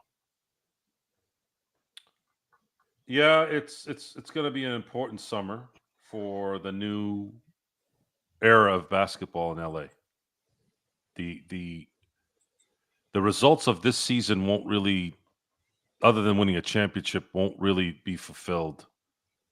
Really, it's just it's too dramatic of a change, and it's a change that I've never seen to this capacity. I just never in a million years I could have imagined someone trading a generational player in his not even in his prime yet randomly for another player who was a generational player and now is on the downside of that generational talent. I just it's been a whirlwind since February 1. It's been this roller coaster, and the season in general, though. You started off with D'Angelo Russell, and now you have DFS, and then you traded AD, and going back and forth on whether Max Christie's an NBA player, and the second Bronny James makes a couple shots, all of a sudden now he's going to be an all-star in the next few years.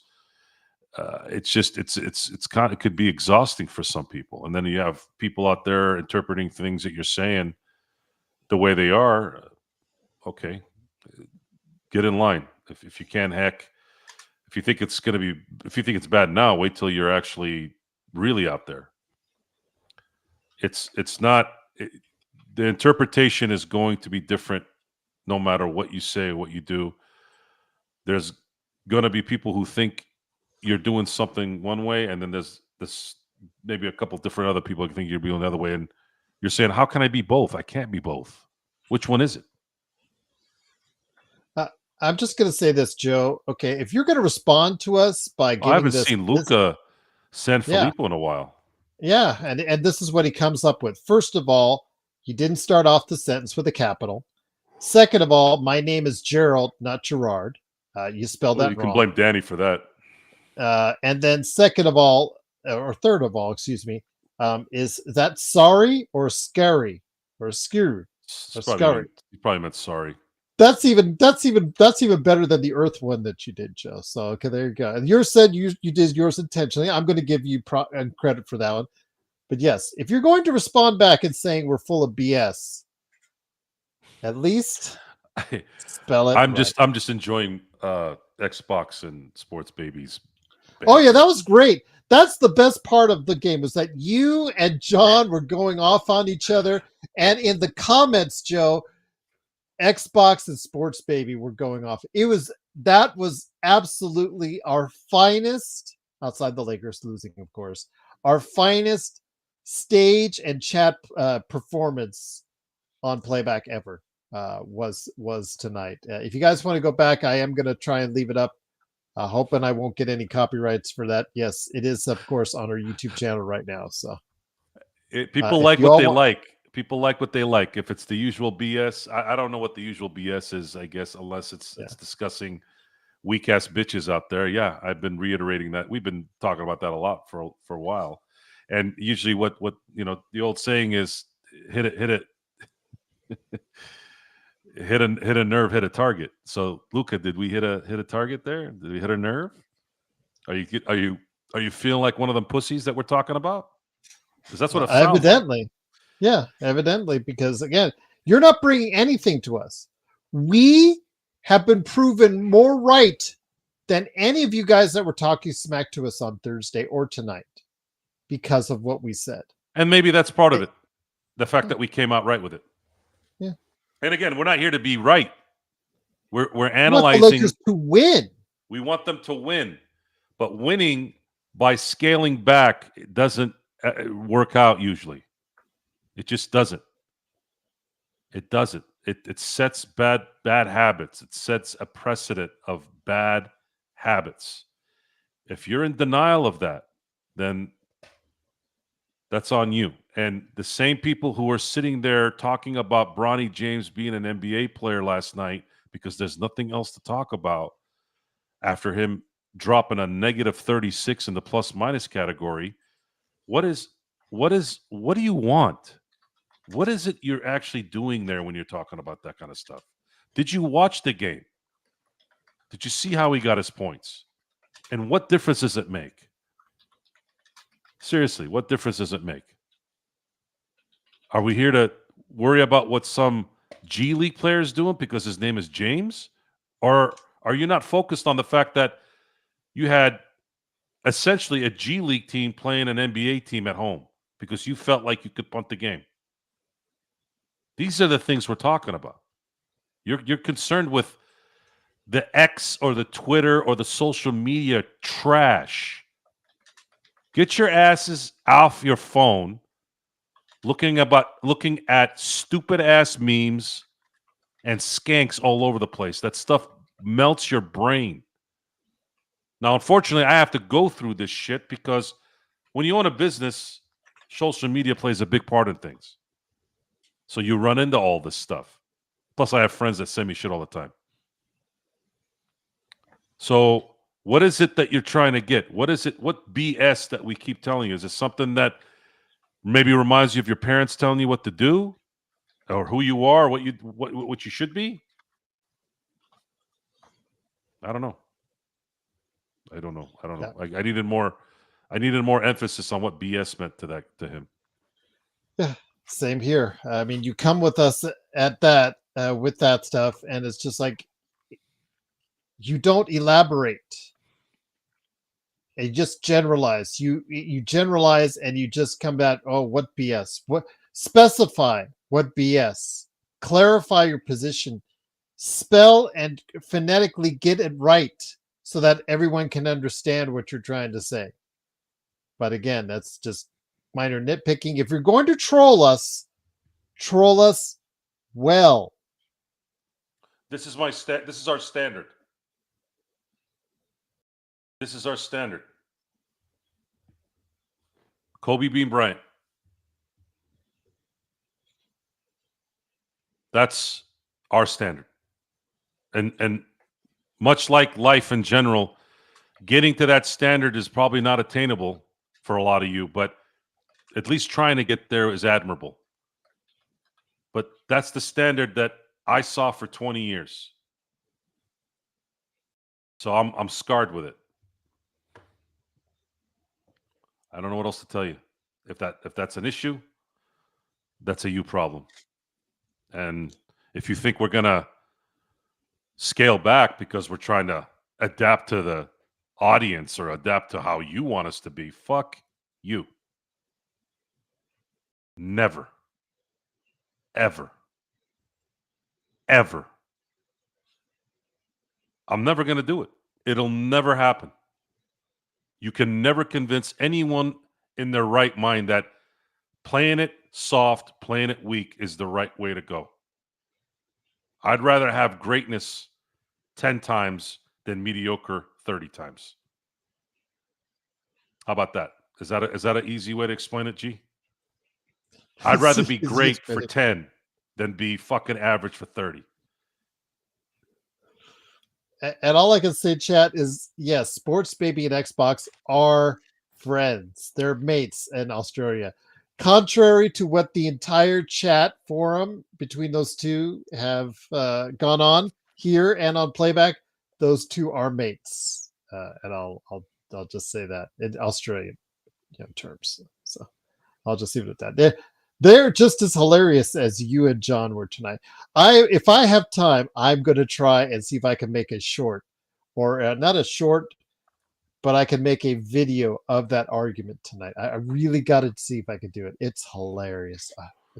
I just wish I could put in the national anthem into it, but I know I'll get a copyright on that. So yeah, absolutely. That was just we got to figure out a way around this shit, man. I can't believe we can't put stuff in things without having to worry about getting jacked. Right now, I'm on the double. I'm on the single secret probation list. So just got to be on my P's and Q's for now. But it is, of course, the Lakers fast break. The Lakers they get waxed tonight, 146 to 115. But we will try to come back. I have a theory on that. YC actually was talking about this earlier today. I think somebody has dirt on Howard Stern. Wait, I think I pressed the wrong one. Hold on. No, they were. YYC says you sure they're friends. Yeah. YYC said even Howard Stern went PC. I think Howard Stern went PC because I think somebody has dirt on him. Or you don't think it's that serious deal? No. Okay. No, I think somebody has dirt on him. We talked about Arnold possibly having some dirt, and then I think when I hear De Niro talk politics, especially when it comes to Trump, because he's in Tribeca, I think I actually have a theory that I think something happened in New York with him and Trump that it's more personal. So yeah, a lot of the guys that are coming out of the woodwork in terms of personality changes, I think a lot of it has to do with the fact I have a pretty good feeling that it's somebody has something going on there. I found out recently that Eminem was getting paid. I think he got paid $8 million by the Democratic Party to speak about things. So dig deep a little bit more, guys, on what, where, and why people do things. A lot of times I'd say there's two reasons why. Number one, they're getting paid, or there's something going on where they have to do it. And that is the other good part about kind of closing off your surroundings as much as you can. You don't have to deal with, especially when you're not doing anything weird. There's a lot of weird people out there, dude. A lot of weird people. I don't do weird things. I don't go to weird parties. I don't hang out with people. I mean, people are stupid, number one, and people are weird. It's very easy to spot those guys, at least for me. Stay away from anything weird. Stay at home. Hang out with your friends that you've known for a long time. Be careful. And you'll find yourself not having to worry about getting caught up in some bullshit where you got to be fake because somebody's going to call you out. That's funny, Mission. I would never want to be that piece of shit.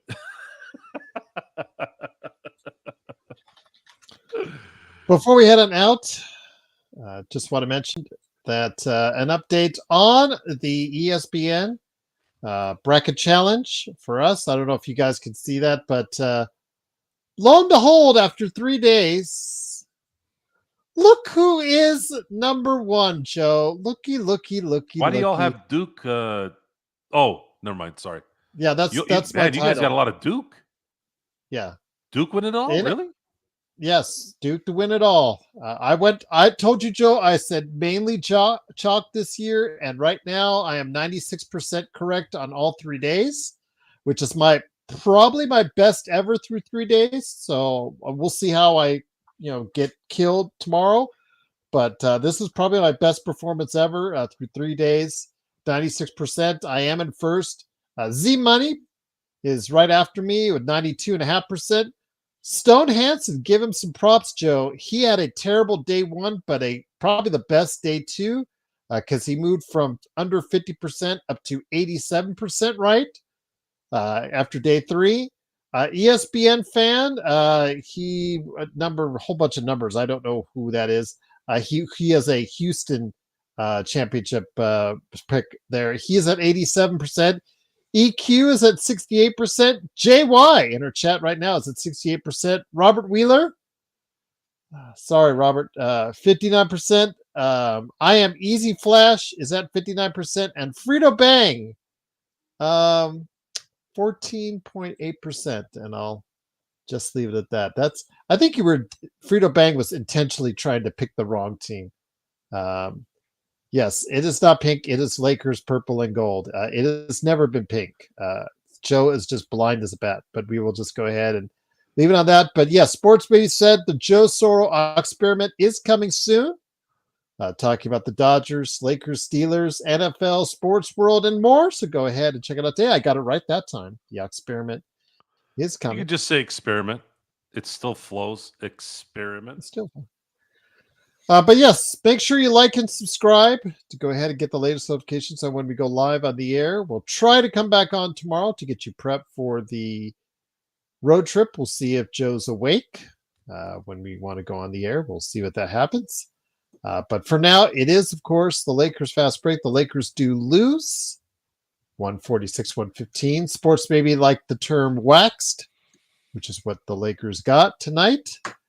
So again, join us, though, on the road trip. I'll have the games on playback. And then, of course, the simulcast set up for you guys as well on YouTube. Joe, after being proven right after tonight's game, based on our comments on Thursday's game, any last thoughts before we head on out? Proven right. Hate to say I told you so, guys. I'm not trying to be right, man. I'm just trying to figure out when doing things you're supposed to do is the norm.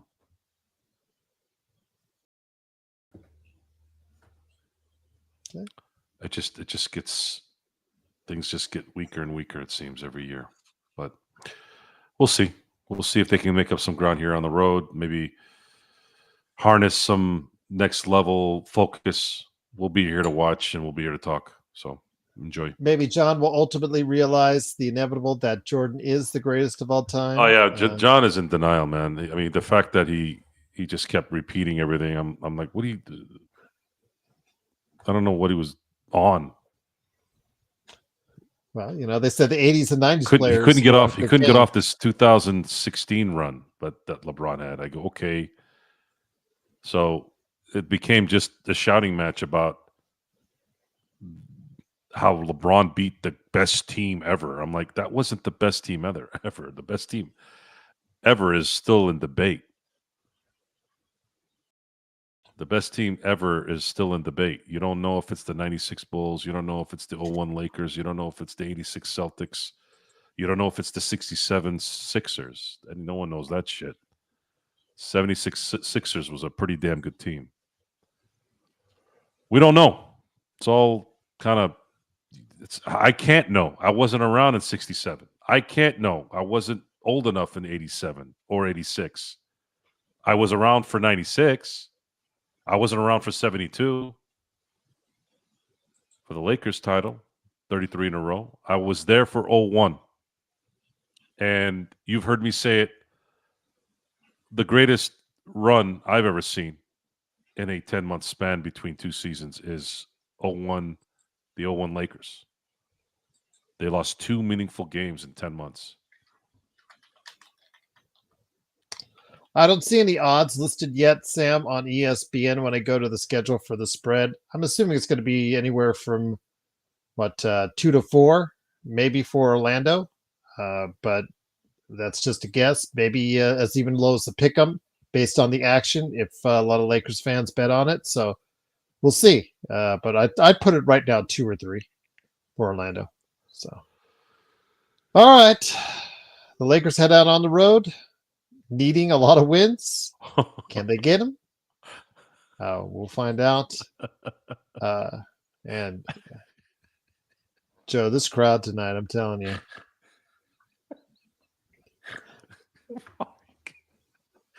Mark is killing me. Yes. Big shout out to our moderators who give the ultimate love to each other. Mark Sports Baby is a dumb R spacer. And Var, aka Xbox and Sports Baby. Guys are crazy. Hold on. He's got a good one too. Replace Sports Baby with Sam Khan as mod. Oh man, because I can hear Mark say it, and it's funny. Guys are just crazy. all he had to do was throw in a bloke in there, and it would have been perfect.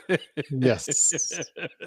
But it is the Lakers fast break. Man. We truly appreciate you joining us. Lakers get killed tonight, but we'll be back for more. Hopefully tomorrow, definitely on Monday. So go ahead and join us for that. Again, if you want to go ahead and subscribe, please do so. Like the video on your way out. Subscribe if you're not yet a member of this channel. And then, of course, become a member on a $2.99 a month basis. The best value in sports YouTubing is, of course, right here at the Lakers Fast Break. So for Joe Soro, it is me, Gerald Glassford. Thanks again for watching this. Truly appreciate it. Hopefully we'll be back tomorrow. We'll definitely be back on Monday for more fun and hijinks. Will the Lakers get their act together once they go out on the road? We'll find out. Now that they're all back together, can we start seeing some wins? We'll talk about it right here at the Lakers Fast Break Podcast.